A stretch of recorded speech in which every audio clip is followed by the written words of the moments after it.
இது வந்து 1/4 கேஜி சிக்கனுங்க. இதில் மசாலா என்னென்ன போட்டிருக்கேன் அப்படின்னா, கறிக்கு தேவையான அளவுக்கு ஒரு கொஞ்சம் மஞ்சள் தூள், மிளகுத்தூள், அப்புறம் சீரகப்பொடி, அப்புறம் உப்பு கொஞ்சம், சால்ட் உப்புங்க. கல் உப்பு போடாதீங்க, சால்ட் உப்பு.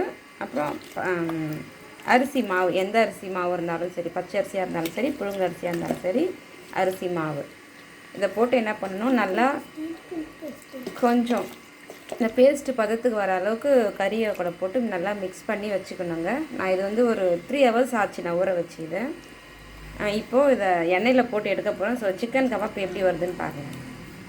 நல்லா கிறிஸ்பியாக டேஸ்ட்டாக நல்லா இருக்கும். எண்ணெய் நல்லா காஞ்சிருச்சுங்க. இப்போ இதில் சிம்மில் வச்சுட்டு போடணும் கேஸை.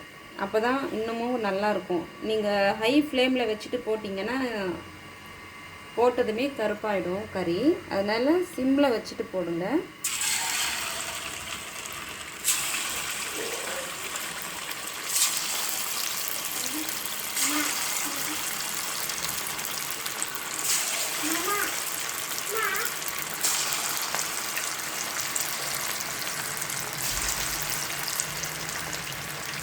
இதை நல்லா திருப்பி விடுங்க வேகிறதுக்காக.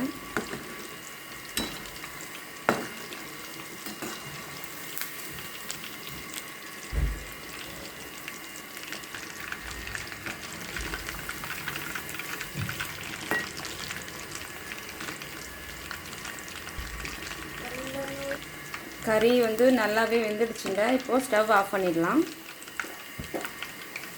இப்போ இதை ஒரு தட்டில் மாற்றிக்கலாம். இங்கே பாருங்கள்,